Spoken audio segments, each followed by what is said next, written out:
This morning I've gone east, well, north-east technically, to near Retford. I'm here at Gamson Wood, a Nottinghamshire Wildlife Trust reserve. I've come here, despite it being a lovely day, for a moth.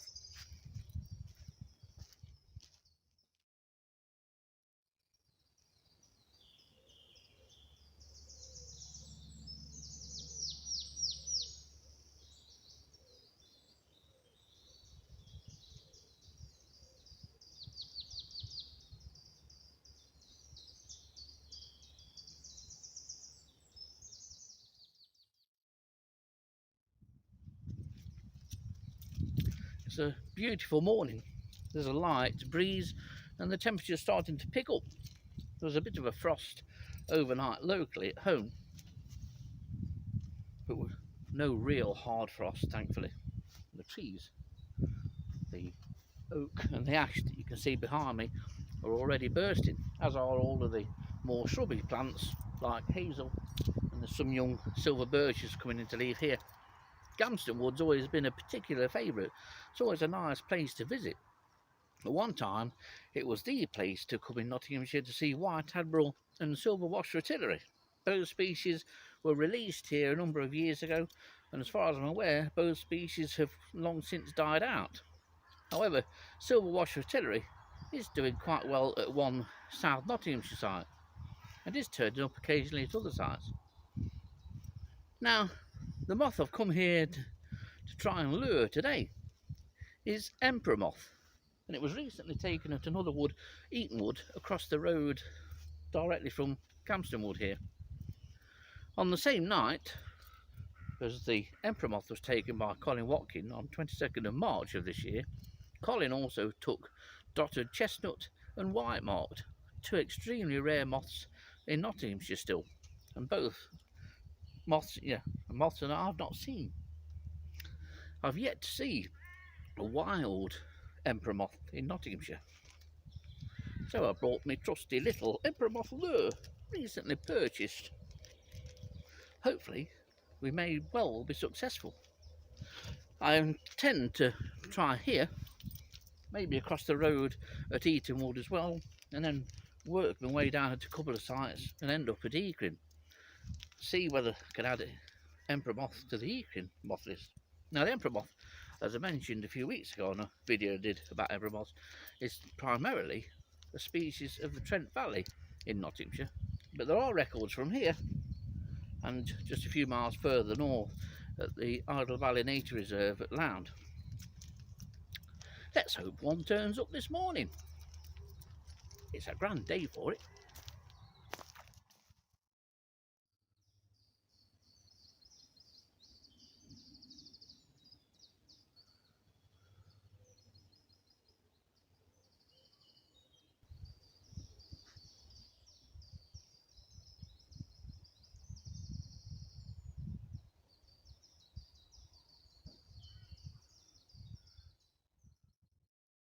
Right, so the lure is now in place.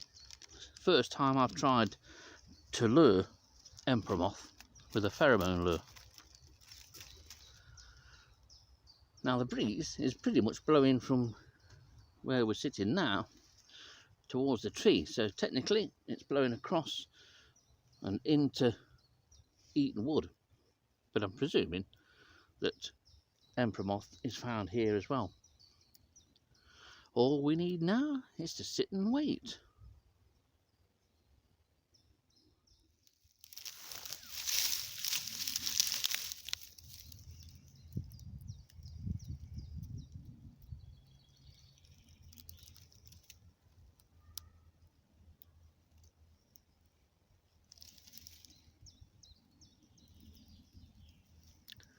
Well, it's extremely pleasant and very nicely warm. This lure has been out a couple of minutes now, well, about 5 minutes or so. No emperor moth as yet.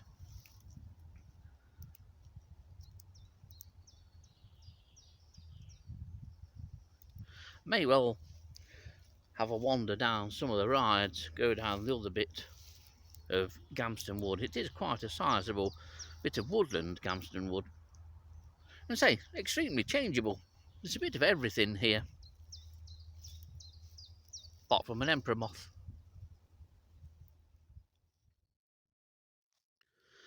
Now I'm just grubbing under a log here, and tucked on the leaf look is another harvestman. It's a species that I've not showed on this channel yet, and this is the second of the UK's Platybonas species. This is Platybonas Triangularis, which until fairly recently was Eaton Triangularis. Such are the complexities and annoyances of taxonomy. I wish they'd leave things alone. But this is another spring harvestman, structurally very similar to Platybonas pinetorum, but the markings are totally different. The ocularium, which is the part of the body that houses the eyes, is narrower and isn't the rich chestnut colour of Platybonas pinetorum. The markings on this species, on Platybonas triangularis, are more plain and less discernible than on pinetorum, and most individuals are often this colour, this sort of chestnutty brown. And it's perfect camouflage actually, and coloration with the beech leaf that it's resting on. At the moment it looks as though these are still in the leaf litter and ground layer, but in another week or so, once we start to get some more nicer weather and warmer weather, the most likely place to find this species will be sat on vegetation or on the trunks of trees. You can get numbers of this species on nettles, usually nettles growing along woodland rides or woodland edges, and it is a species that will turn up in suburban sites. So that's a nice little find. I'll continue my little foray.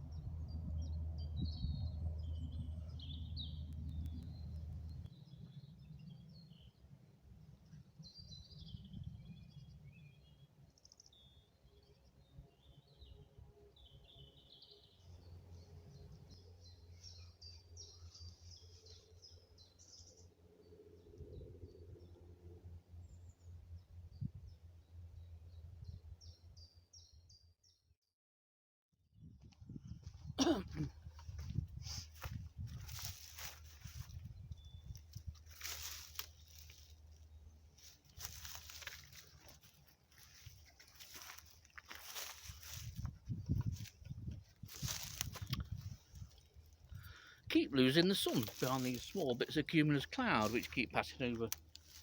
When I lose the sun, the temperature drops noticeably. I was just walking along a little section just across here, and there was both a male brimstone and a peacock butterfly that were fluttering around. As soon as the sun went in, they shut up shop and disappeared.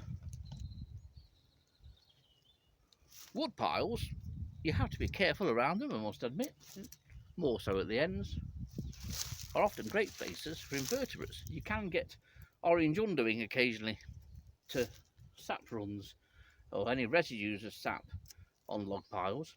Always worth checking for, but I've been looking for orange underwing and I haven't seen one, I must admit, at Sherwood for, well, since this sort of last cool period. Quite possibly they could be nearly finished for the year. But if you're a coleopterist and you see a stack of felled logs like this, it's a veritable sweet shop. All sorts can turn up, all sorts can fly in as well. Often pays to have half an hour just standing and staring.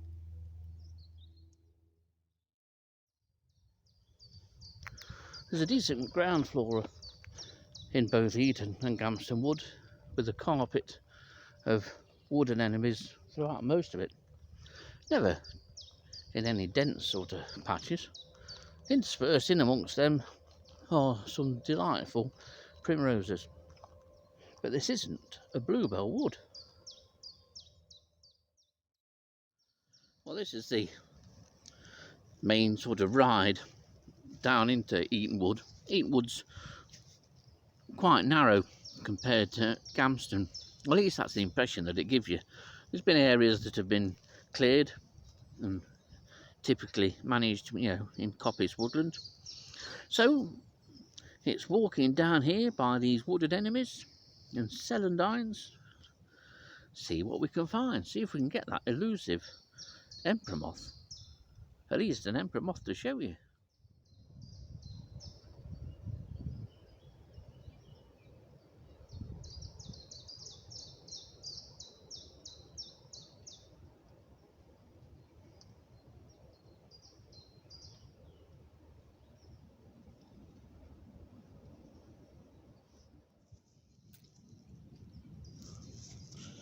Beautiful, aren't they?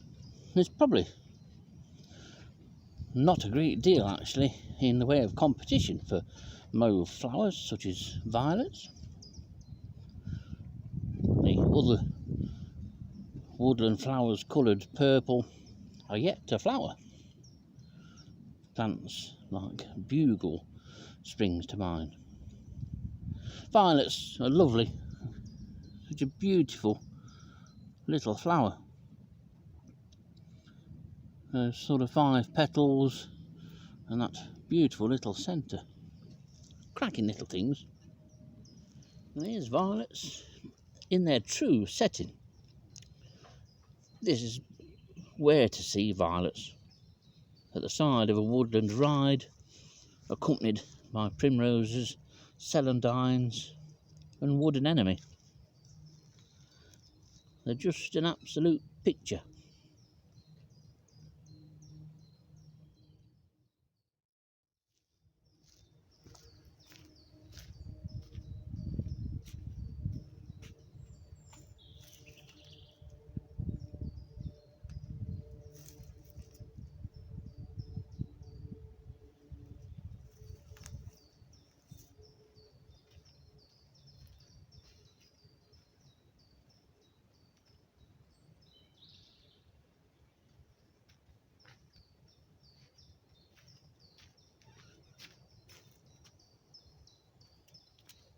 I'm going to show you something. And this is what I'm going to show you. Because at first glance this looks like a weevil that's common in this type of woodland, and it's common in all the woods that I've mentioned: Wellow, Curtain, Treswell and here, and Gamston of course. And it's common because of one of the plants forming part of the ground flora here.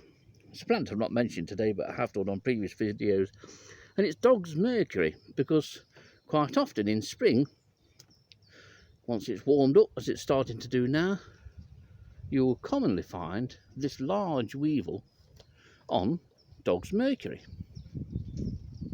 This is Baronitis murens. It's a large weevil. I'll try and put my finger at the side of it in a minute, but weevils are masters at dropping off vegetation to completely disappear into the ether of the leaf litter. But I will put a picture in anyway. But that's my forefinger. So these are a decent size. They're a good centimetre. Well, this one's going to run off. Blink and you'll miss it. But this is a common species that you'll find. It's a nice weevil as well. It's one of the blunt-nosed weevils, but it's a species that, if you're looking on dog's Mercury on a fine spring morning, you'll soon find this little chap. And here's another real beauty. It's looking paler on screen than it actually is in real life here, but this is forget-me-not, one of our most beautiful flowers. As far as I'm concerned, I've always loved forget-me-nots, and it's the purity of the flower. It's the most simple flower you could have, 5 petaled, the most pure sky blue you could wish to imagine. And that yellow centre, absolutely beautiful. This again is another lovely plant to have in your garden, and it seeds like mad. I don't mind forget-me-not seeding. A lot of people do, of course, but it provides the most fantastic show. In many ways, in garden instances, this flower is one of those old cottage garden flowers. It's probably not in favour so much nowadays, yet it should be. It does provide nectar for quite a number of invertebrates. It's a useful little plant, but most of all it's just beautiful.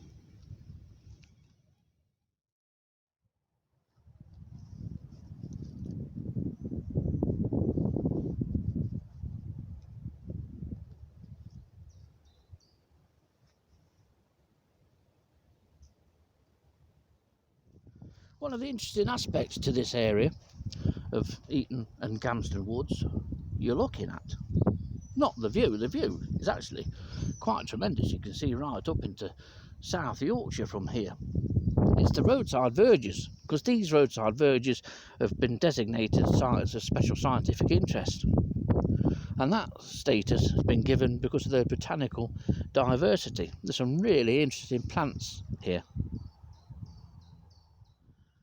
Now, you probably won't see this, but there's what looks like, well, it looks like a red deer, to be honest. It looks big even for a roe deer. It's just headed in that second field down, just heading away from me. That looks far too big for roe. Oh, it's got the white arse there, a good glimpse. It's just walking across the tree line. There's an obvious dip in the field, and it's right against the tree line in that dip, just walking to the left or trotting to the left. But this is the view you get, not just of a solitary deer, but the view over towards sort of parts of Retford and the Osberton estate and the A1. You might well be able to see the traffic in the distance of the A1 as it runs northwards out of Nottinghamshire and into South Yorkshire. It's a nice spot.